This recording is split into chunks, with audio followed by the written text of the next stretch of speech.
The use of gold and gold reserves in modern banking. I suppose that most people today, and I'm speaking now in 1970, are aware of the fact that there has been something in the nature of a gold crisis. And I suspect that this gold crisis has been something of a mystery to many people, because most of them, I presume, are aware of the fact that insofar as gold being used as money is concerned, this country got off the gold standard back in 1933. So I presume that there is a little bit of a mystery here that perhaps would bear the spotlight for a few moments. So let's go into this area. When our system of money was established, it was established, first of all, on a bimetal system, with both gold and silver being constitutionally approved as legal tender. That is the only constitutionally approved legal tender that we have. That part of the Constitution has never been amended nor changed.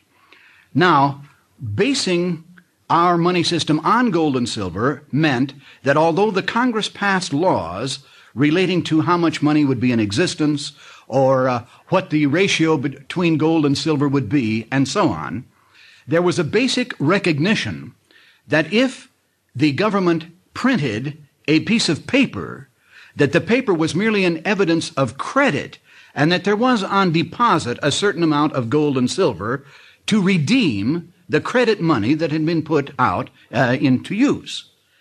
Actually, there never was a one-to-one ratio used. Basically, insofar as the issuance of credit money is concerned, although private banks sometimes did it on a one-to-one basis or a two-to-one basis, the standard in government was to do it on a four-to-one basis. That is, when the government issued a paper certificate that said, we have on deposit $1 in silver, what they actually had on deposit was 1 25-cent piece in silver. There was a 4-to-1 ratio. Usually. It fluctuated from time to time, but that was basically the idea. And of course, with gold, it was the same. There was never an attempt on the part of the government to issue paper limited on a one-to-one basis to the amount held in reserve. However, we got along fairly well with this system, especially during the 20s, and then we began to run into a situation in this country, which we've later called the Great Depression, beginning with the stock market collapse of 1929, and then the other things that seemed to stem out and broaden from that collapse. We had apparently a great dearth of money. There just didn't seem to be enough money to go around. So what the government wanted to do at that time was to substantially increase the amount of money in circulation. Well, if your money is related to gold or silver on deposit, it follows that in order to increase the amount of money in circulation, you have to increase the amount of gold and silver on deposit. Well, you can't increase the amount of gold and silver on deposit unless you have the gold and silver on hand. And we didn't. So here we were facing a dilemma. This was a dilemma that was met in various ways by President Hoover, and then President Roosevelt, who followed him, met it in a rather unique way. He decided that the way to free up the government printing presses so they could print all the money they needed was to go off the gold standard. And then you wouldn't have to print just $4 for every, say, silver or gold dollar on deposit. You could print as many paper dollars as you wanted to. The only thing is, you would have to stop saying that there is so much on deposit, because obviously there wouldn't be that much on deposit. So this became a program of the American government in 1933, and we unmoored our economy from a gold base fundamentally. That is, insofar as the private sector was concerned, gold became only a commodity. You could get gold if you were in the jewelry business, or if you were a dentist, or had other commercial use for gold, fine, you could obtain it. But gold stopped being money by governmental decree. In fact, there hasn't been any minting of gold coins from that time, or from before that time. I think the last minting was about 1932, or possibly it wasn't 28. I haven't checked that out, but we haven't minted anything certainly since 1933 in the way of a gold coin. The effect of this was rationalized this way by the politicians. They took exactly the same position that the early bankers had taken. Why do we have to have gold behind the currency? People don't come in and take the gold out. They don't use the gold. It's really useless. The thing that sustains the money is the faith that people have in the money. So people don't need the gold. They don't want the gold. They don't use the gold. So why fuss with it? Why delude ourselves? We don't need the gold behind the currency. We'll simply put the credit of the United States government behind the currency. And what is the credit of the United States government?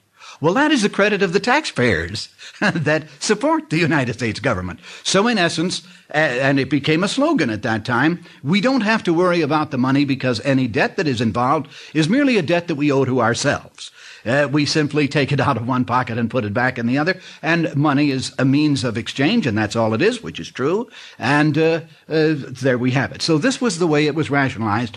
Gold was something we didn't need, and on the basis of taking us off the gold standard, Mr. Roosevelt then turned around and was enabled to print a great number of Federal Reserve notes. Now, that's what they began to be called at that time. They were Federal Reserve notes, and in order to convince the people that these notes were good, even though they no longer said on them that this is a certificate backed by so much gold or silver, instead they said on them, this note is legal tender and is good for all debts public and private, but it is redeemable in lawful money. And that's the way these first notes came out of the Federal Reserve Bank. In other words, they appeared to be redeemable currency because the word redemption or redeemable appeared on the face of the note. In actual fact, the notes were redeemable only in terms of other notes that were redeemable, in terms of other notes that were redeemable, and so on back into the woodwork. There was no place here where this money tied into a commodity. It was simply redeemable by the issuer, to it, the government or the Federal Reserve Bank. It was redeemable by them in terms of fresh pieces of paper. That's all. But of course, they could be redeemed in the market. And as long as you could go to the market and redeem it in terms of any commodity or service, fine. Then you have no problem. The market makes good on the government's promises. And that is exactly what we have had, in essence, from that day to this. So we went off the gold standard. In fact, the certificates that had been issued by the government, in which they had said, this certificate is redeemable in gold, the government repudiated these. The people that had those certificates and went down to the Treasury or the various banks to get those cashed out in gold were not given gold. This became illegal. The government passed a law against it. Instead, these certificates that were redeemable in gold, according to the government's promise, were instead redeemed in Federal Reserve notes. So the people were defrauded. They were not given what the government had promised to give them. It's an important point to keep in mind. Your own government can defraud you legally. It's just a matter of how you write the law. So that happened at that time. Now, another very interesting thing occurred. When this began, the government began to feel, I suppose, the same way that the government of England had felt when Henry VIII decided to get into the minting of spurious coinage. There's a fear that the public will catch on. And when they catch on, they may repudiate the whole currency, and if they do, the government would collapse. And so, as a hedge against that happening, the government took what was called a 25% blanket cover in gold, and they earmarked it for redemption of the American currency in the event repudiation should occur. And that money was earmarked and kept at Fort Knox. That is, that gold was kept there. It wasn't to come out of Fort Knox unless this happened. If the public in general stood up and said, this is just paper, there's nothing to it, and we won't use it, then the government could redeem it, not to give the money, that is the gold, to the people, but the government would then use this 25% gold cover to become the base of a new currency, which would be backed by gold, and that way they could perhaps retain their positions of power and influence. So that was the purpose of it.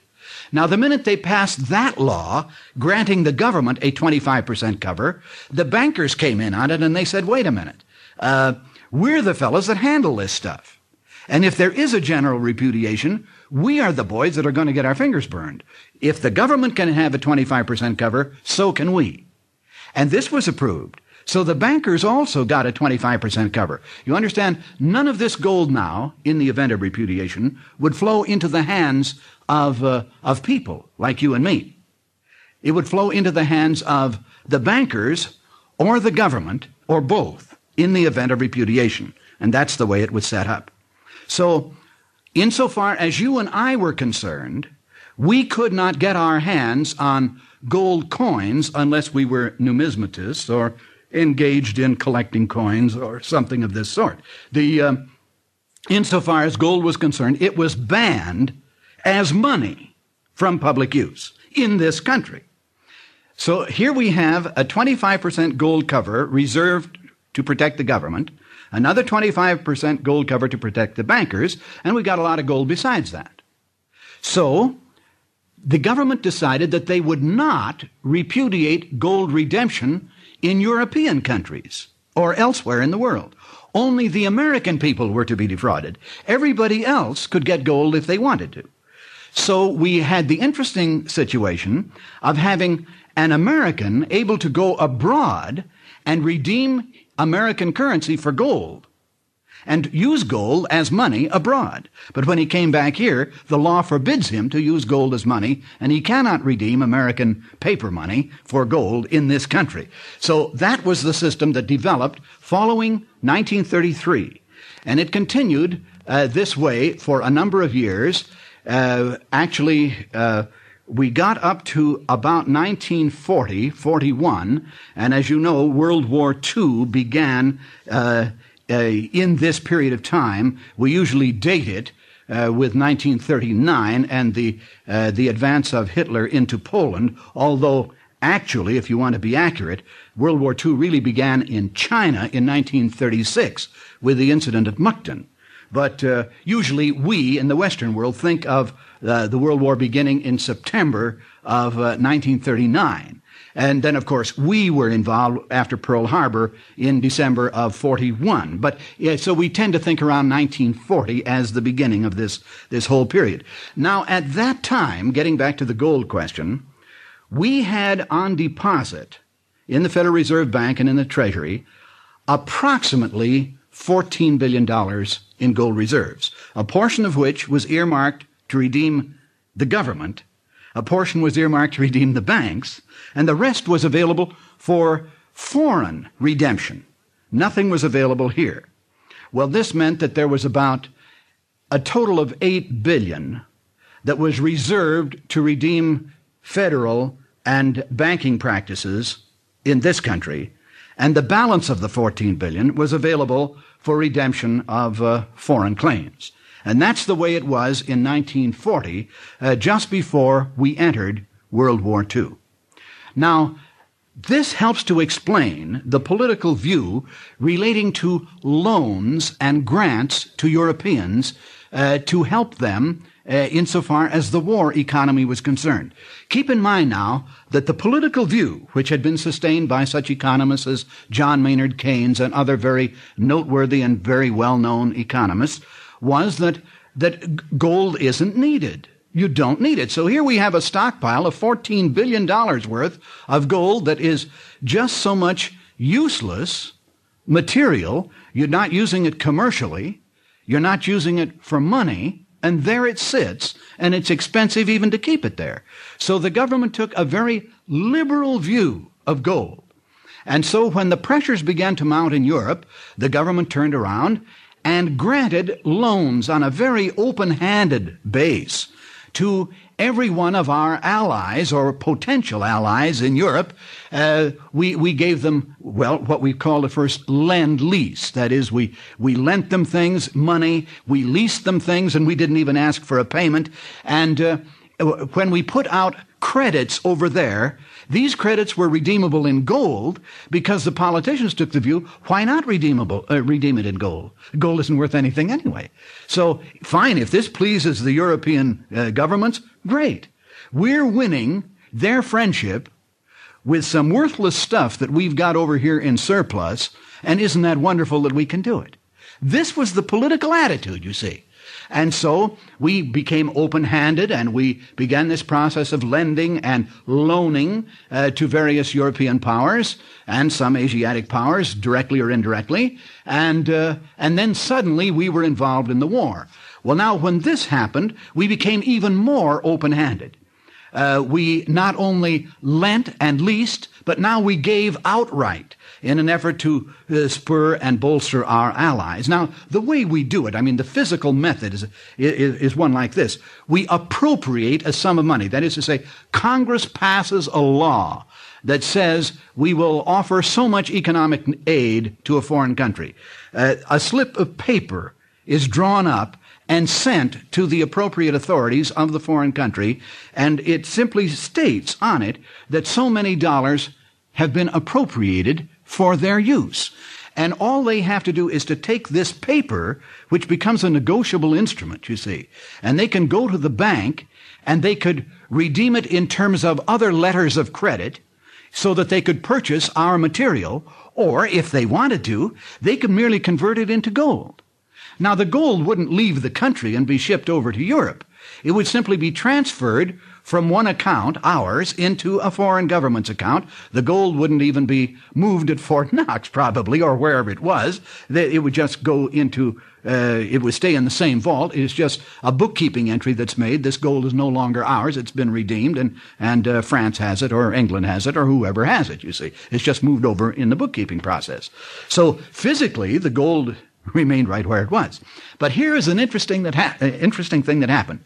During World War II, about the only place in what we called then the free world where the manufacture of heavy military hardware could occur was the United States.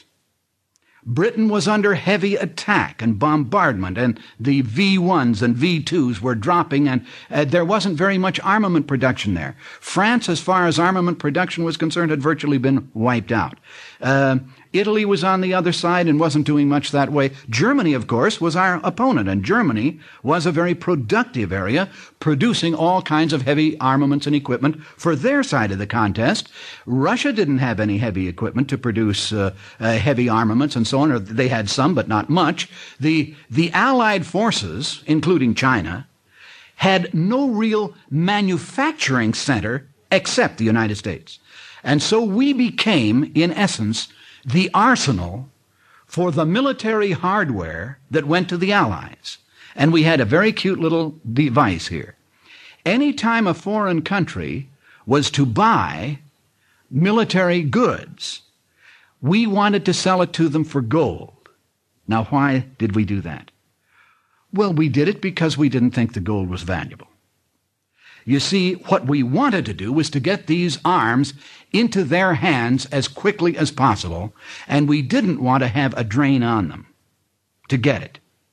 And so we said, well, we'll take your gold, because in our judgment, this was the most useless thing they had anyway, and we could just store it. And in the meantime, we are giving them paper letters of credit, which can be redeemed in gold, which they can then use to buy our military stuff with, and it doesn't cost them anything. And we're using, in our political judgment, the least valuable thing we've got in order to move heavy armaments into the hands of our quote-unquote allies. So that's how we did it. And so during World War II, this interesting phenomenon occurred.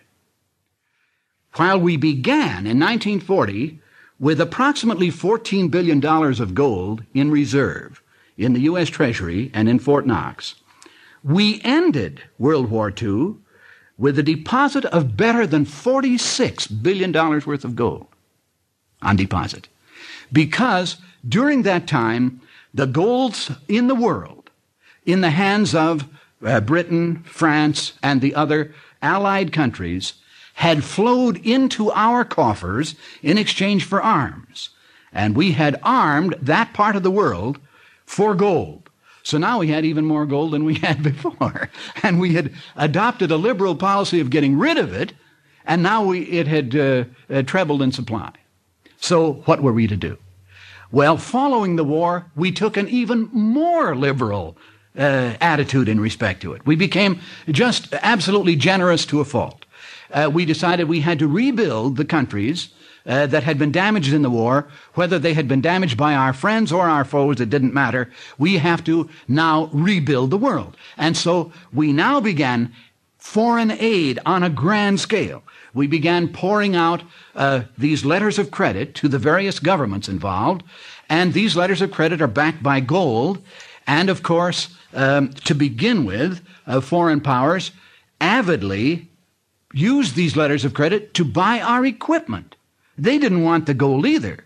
So they didn't redeem in gold. They redeemed in the purchase of wheat and of motor cars and of heavy manufacturing tools of production and canned goods and things of this sort, because their economies had simply been destroyed during the war, or so badly dislocated that they really did need help. And so the help that you need in an economy isn't a bunch of gold that you store. The help that you need is wealth. The real things that you have to use to get on your feet, you see.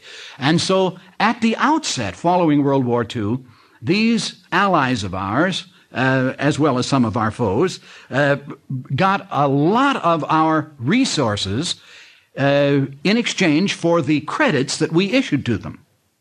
But now, with the passing of time, this happened.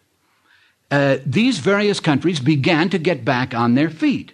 They began to establish heavy industry. They began to have economies of their own. And we continued our very open-handed way of giving foreign aid that would run into multiple billions of dollars every year. As a matter of fact, since the end of World War II, we have given approximately $300 billion away. And this, of course, has been backed by gold. But as I say, at the outset, people weren't interested in that fact. They were interested in the tools of production and the other goods and services that people want to use. As European industry is reestablished, then when a country began to get these large payments, these large credits from us, they began to hedge against the future. And so they began to redeem in gold.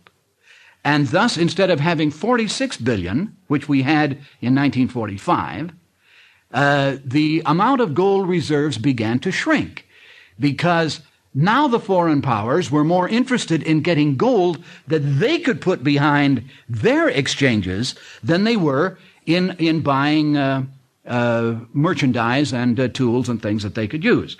This sort of came to a head back around 1965, with a confrontation we had with Charles de Gaulle in France. We had been giving France $1 billion a year or more ever since 1945. Now, this is 1965. This is 20 years after World War II was over. We're still handing it out on the basis of at least $1 billion a year to France. Now, France was not... They didn't get the lion's share. Actually, Great Britain got the lion's share. Western Germany got the lioness's share, I guess, and France was about third in the great American giveaway. Anyway, about this time we were giving Charlie a billion a year, and in 1965 we took a good look at the reserves that we had. And you know, we didn't have as much as we'd started with. Not only had France been redeeming gold and taking it when other things were no longer desirable, but we had come down to the place where we had now on deposit only about 16 billion as opposed to 46 billion. And that's quite a drop. In other words, we had redeemed to European and Asiatic claimants about 30 billion of our 46 billion supply. So when Charlie got his $1 billion for 1965, he said, I'll take about $200 million in materiel. I'd like some canned goods and some wheat and some automobiles, up to $200 million. And I'll take the other $800 million in gold. And we confronted Charlie, and we said, Charlie, that's not very high type and friendly. You know that our gold reserves are getting a little skimpy. Why don't you take some more canned goods and some more cars and some more wheat? And he said, no, I don't want it, because if I take those things, I'm going to put French production out of line. I'm going to dislocate our own ability to produce and look after ourselves. And I don't think you want that.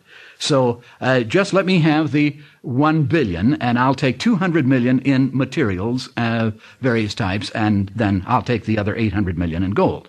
And we said, okay, Charlie, if you insist on it, we'll do it, because we've promised to do it, and we want to keep our promise.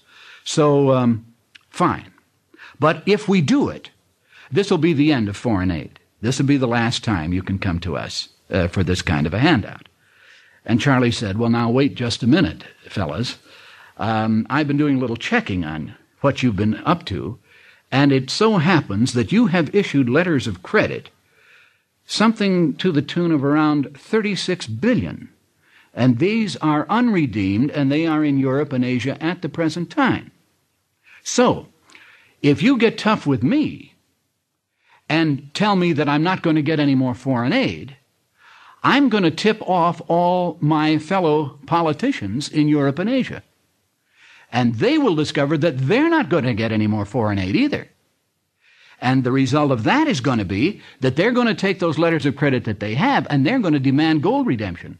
And you've only got about 16 billion left, and you got about 36 billion out against it, and you can't meet it, and you're going to go broke. Well, here was a pretty picklement that we'd gotten ourselves into. And so we compromised with Charlie. We did it his way. We continued to give him the money so that he wouldn't ask for all of it in terms of gold. And so from that time up till now, and this is 5 years since this confrontation occurred, our gold supplies have been reducing more gradually. We have reduced the number of claims against us until overseas now there are only about 32 billion against us. Meantime, no, wait a minute, it's down from that. It's about maybe perhaps 30 billion against us now overseas as of this moment when I'm using these words. But in terms of our gold reserves, we now have right around 10 billion according to the last report. So again, we still cannot meet the claims against us that we ourselves have issued. And so we continue to operate on the basis of the goodwill of other people as they consider us and continue to work with us. So we are continuing to be pretty open-handed, because if we're not, the axe could fall all the way around. Thanks very much.